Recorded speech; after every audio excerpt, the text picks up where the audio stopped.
So in this segment, I want to discuss Labour kind of tearing itself apart really over the assisted dying bill. So this is going to a free vote. So what it means is that like MPs can vote how they want to, with their conscience. And this was a bill that Starmer had promised someone to try and put to Parliament. And yeah, the front bench is really all over the shop on this one. And so let's have a listen to what Liz Kendall has to say about it. Let's turn then to a huge and very sensitive subject of assisted dying. Now, MPs will be able to vote as they wish on Friday. There's separate draft legislation in the Scottish Parliament, but it will be a huge discussion this week in Westminster. Now, you back this change. Why? Look, the government's position, and it's really important, I'm clear about this, is that it is a free vote. The government does not have a position of yes or no in this, but I have for many years supported this and indeed voted for it the last time because I believe in giving people as much power, say and control as possible over the things that matter to them most. And I believe the bill has the right safeguards to make sure that that can be done properly. Now, you will, I'm sure, want to get into the debate about that bill, but let me just say this thing. I think it is really important as a society we talk about what makes for a good death. Because, thank goodness, with medical advances, the sudden deaths from heart attacks and stroke are much less common than they were in the past. And many of us, in our own families, see people who take more time to die.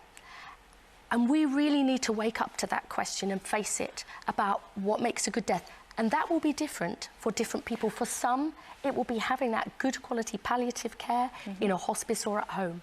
And others, I believe, would want that right to choose assisted dying. And that is a vital conversation. But in the context of this week and the safeguards in this bill, your colleague, the Health Secretary, your colleague, the Justice Secretary, who would preside over the legal framework, she's told her constituents that the proposed safeguards are not nearly enough. They are particularly weak, to use her phrase. So it's kind of crazy, arguably the two most important ministers on this, outside of the Chancellor really, which just really applies funding, are against this legislation. And so these have come under some really scathing attacks here. There was no way they could have pushed this with front bench consensus. Absolutely impossible. How can you judge that the country is ready to do this if the minister who's in charge of the justice system says the safeguards aren't strong enough? Well, you'll understand that as a government minister, I don't want to get into discussing all of the details about that, or Shabana and Wes have strong views. This is so important. This is a profound change. That. The government's position is neutral, but let me say this: the bill's safeguards are that you have to be terminally ill with 6 months of life remaining, to have 2 independent doctors agree that you are of sound mind and that you haven't come under pressure, and a High Court judge. That's what's in the bill. People will debate that. I believe that those are the strong enough safeguards. I think, to be fair, I think it is strong enough. The other issue is that people can go to other countries within Europe, and they can also get assisted dying as well. So all they're doing is pricing out poorer people from using these kind of means in order to decide how they choose to die. And these are people with really painful terminal illnesses as well. Like why should we have to force people to live through that? This is her again on Trev Phillips. Dying comes into the Commons this week. How will you vote? Well, Trevor, that and I've always believed in... Opposed to it. How does that make sense of the government's position being neutral? So, look, I understand, and to your viewers, this will sound what's going on, but it is a free vote, so the government doesn't have a for or against position. Individuals... And your boss said that you lot shouldn't be speaking about it at all, really. It's quite difficult because we do have our own views. The problem is Wes Streeting and Shabana Mahmood kind of baited the kind of pro-assisted dying bill people into a position of having to defend it, because they made the first salvo in this exchange, I think. Many of us are on record, and obviously we have to reply to our own constituents about how we're going to vote. But let me just say this, not about the bill, but more broadly. I think it is really important that we as a society talk about what makes for a good death. And it might sound a funny thing for a politician to talk about. But, you know, in today's day and age... Yeah, it kind of is a bit repetitive. I need to be careful more about that. You have Kim Leadbeater, the one who introduced the bill. Morning, and think to myself, what if I'm wrong and my legislation leads to people who don't really want to die taking their own lives? No, I don't have any doubts whatsoever. I wouldn't have put the bill forward if I did.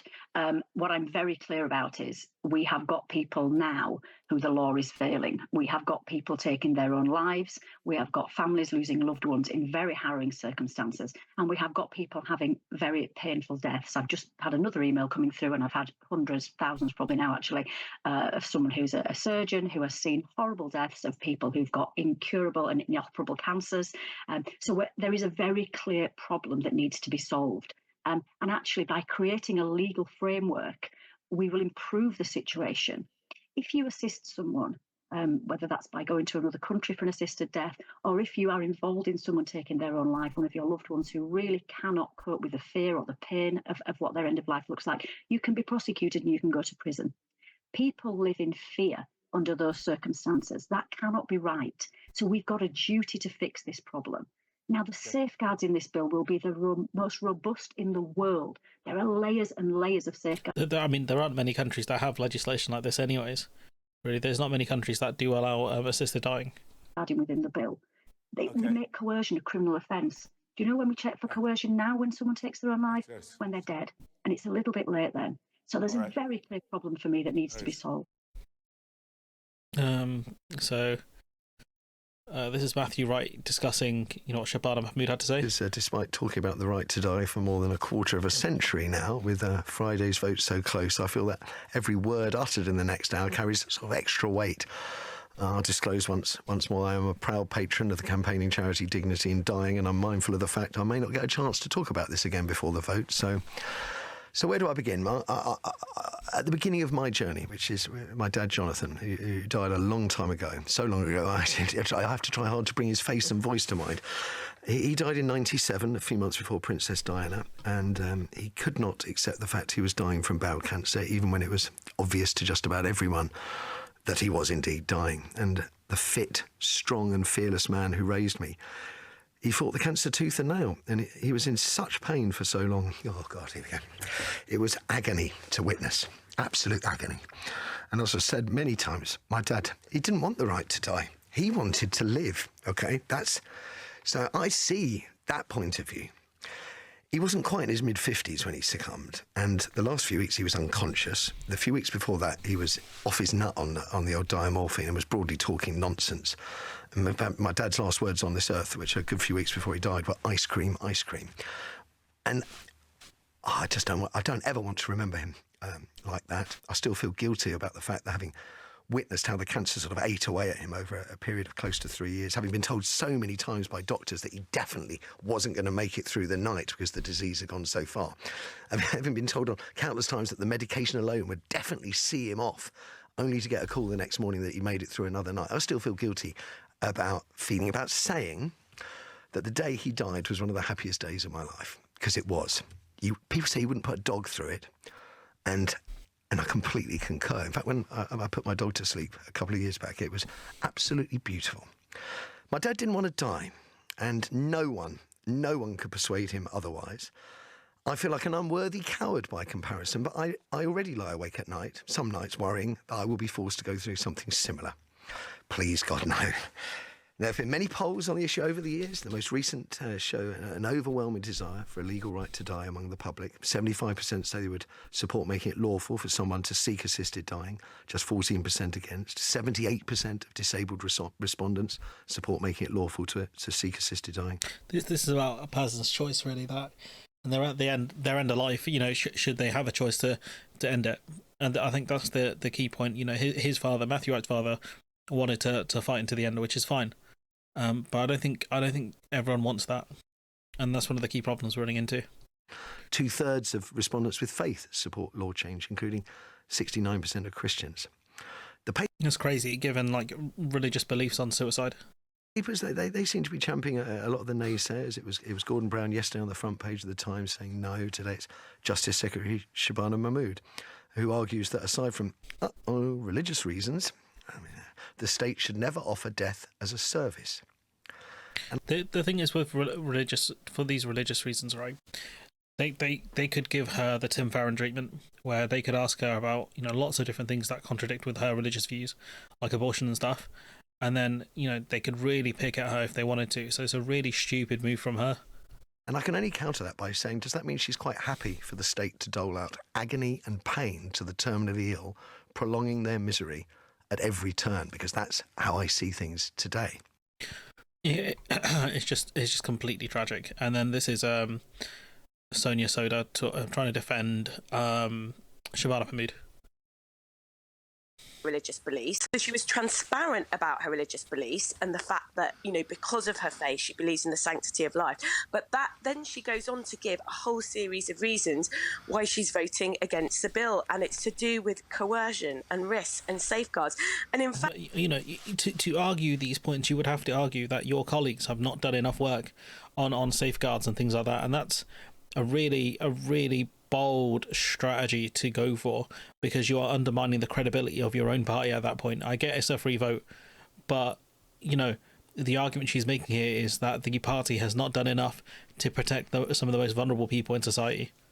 In fact, I'm an atheist, but I agree with what she says in her letter. So I think this attempt by proponents of the bill, including Charlie Faulkner, to say, well, Shabana Mahmood is a religious person, and therefore some of her moral code comes from religion. So we must disregard everything else she says, even though she's setting out very well-founded concerns that are... They're not that well-founded. They're based on what Liz Kendall says, and I'm no fan of Liz Kendall. It sounds like the legislation's pretty robust. By atheists. I think that is an attempt to undermine a woman of Muslim faith. And this is what identity politics. This is determined to stop a certain kind of person talking out, which I think is nonsense. I think her arguments. She's trying to come up with really sound arguments when there aren't. I don't think there are many, and she's also using her religious beliefs, which I think are fair game. And I think if a person couldn't tackle the arguments around the legislation not being robust enough, then that's fair. But from what I've heard, based on what Kendall has said, it sounds pretty good. The fact that you need 2 doctors to sign off, the fact that you need a high court judge as well. Like, are there many more senior people in society to really govern over something like this? I don't think so. Making a contribution on this debate, which I think is completely and utterly wrong. She made a contribution. She was criticised, I think, rightly for it. And this is the final bit from Laura Kuenssberg discussing this. I think it's very understandable that this is not, and completely proper that this is not a party political issue. However, there are politics in this. Yeah. Because the government has given this time in Westminster. We know that the Prime Minister is in favour of this change, although he doesn't really want to talk about it now. We know also it's just awkward to have cabinet ministers out there expressing different views because, unity is powerful in politics, and having them out there saying different things, that's just awkward, even debating whether or not they should be saying different things. And there is a sense of people I've been speaking to in government in the last couple of days of actually... It's kind of crazy. Who's still briefing Laura Kuenssberg after all the stuff she did with the Tories? Who's still briefing this person? Was it the right thing to allow this to go ahead at this moment? So early on. Yeah, and they've got so much else to be getting on with. It's really... To be fair, they're not doing much else.